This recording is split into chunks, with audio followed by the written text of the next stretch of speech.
Hola amigos, mi nombre es Kelvin Rojas y mi compañera María Palomino.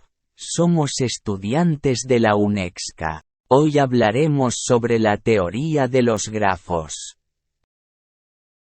Las teorías de grafos son importantes porque confiere la importancia de redes propuestas por vértices y aristas. Daremos una breve introducción sobre la teoría de grafos, ya que es una mezcla extraordinaria de historia, cultura y soluciones a problemas complejos desde el mundo de las matemáticas. Con esta teoría se busca representar de forma visual conjuntos de datos abstractos en formas de nodos o vértices y la unión o relaciones que éstas pueden tener con otros nodos a través de aristas.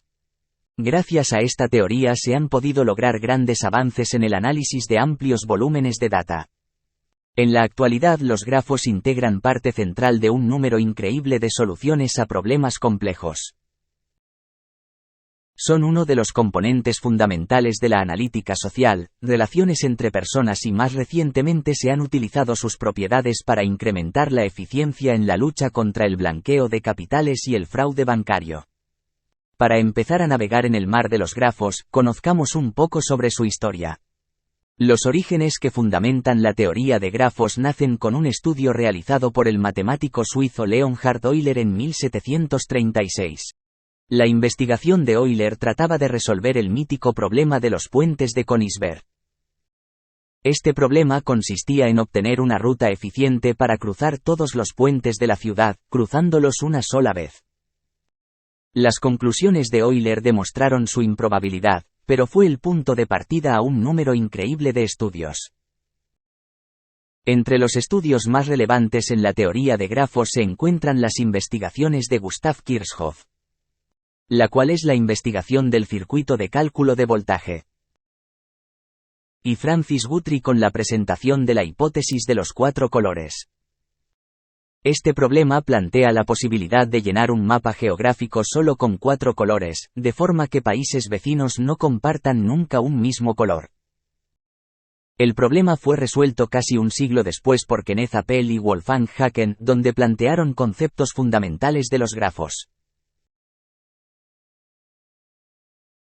Continuemos profundizando sobre los conceptos de esta teoría. La teoría de grafo es una forma de representar y modelar relaciones entre conjuntos de datos.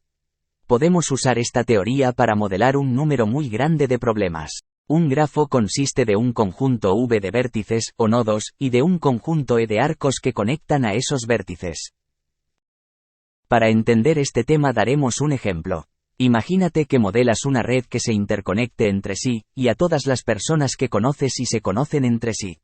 Un ejemplo podría ser la red o grafo que estás viendo en pantalla. Esa red social resulta no más que un grafo y al modelarlo usando esta teoría podemos responder preguntas como, ¿cuántos amigos directos tiene una persona en específico?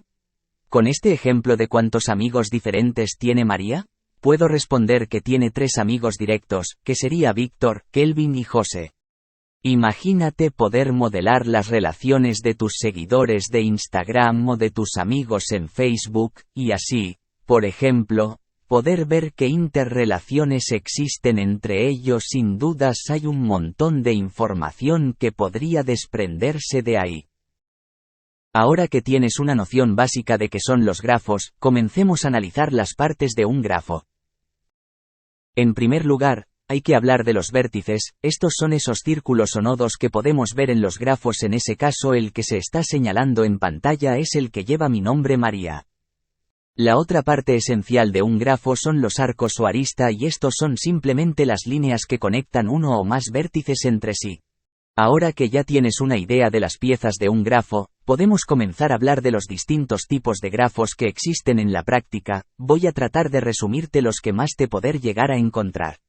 Uno más común es el grafo no dirigido. Es un grafo donde los arcos no tienen orientación y el arco, U, V, es idéntico al arco, V, U. Otro tipo de grafo muy común es el grafo dirigido. En este caso los arcos tienen orientación. Por ejemplo en el arco, U, V, es el arco que conecta al vértice U con el vértice V. En este caso el arco U, V no es el mismo arco V. Otro tipo de grafo que es muy común es el grafo con peso. En este tipo de grafo, los arcos que conectan los vértices tienen un peso específico y ese peso puede hacer referencia a diferentes cosas. Como por ejemplo distancia entre dos vértices u otros significados según el contexto donde se esté usando el grafo. Este tipo de grafo puede ser tanto dirigidos como no dirigidos. Una vez llegado a este punto donde ya analizamos diferentes tipos de grafos, podemos comenzar a hablar de grafos especiales. Los grafos especiales son otro tipo de grafos que son comunes en la teoría y en la práctica y vale la pena mencionar. El primer tipo de grafos especiales que vamos a analizar son los árboles, y estos no son más que un grafo no dirigido sin ciclos. Los grafos árboles son grafos dirigidos que poseen un vértice desde el cual se puede llegar al resto de vértices del árbol. Otro grafo son los acíclicos dirigidos. Son grafos dirigidos sin ciclos.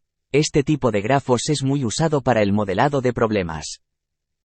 El grafos bipartitos. Sus vértices pueden ser separados en dos grupos, permitiendo que cada vértice de un grupo se conecte con uno o más vértices del otro grupo. Los subgrafos permiten estudiar propiedades específicas de una porción del grafo completo.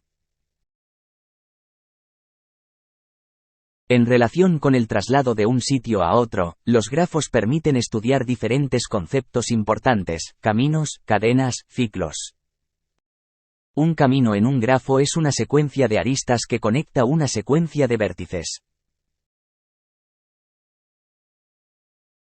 Una cadena es similar a un camino, pero todas las aristas y vértices en ella son distintos. Es decir, no se repiten aristas ni vértices en una cadena.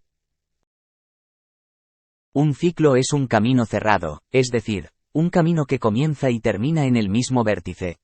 Los ciclos pueden ser de diferentes longitudes y pueden tener diferentes propiedades. Un grafo puede ser representado mediante una variedad de formas, siendo la matriz de adyacencia una de las más comunes.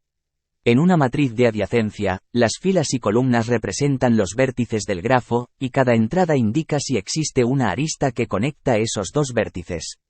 Esta representación es especialmente útil para cada entrada indica si existe una arista que conecta esos dos vértices. Hasta aquí llega el vídeo de hoy, espero que sea útil.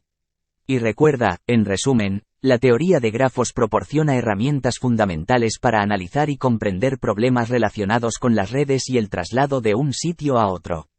Los grafos y subgrafos permiten modelar estas situaciones, mientras que los conceptos de caminos, cadenas y ciclos proporcionan un marco para estudiar las rutas.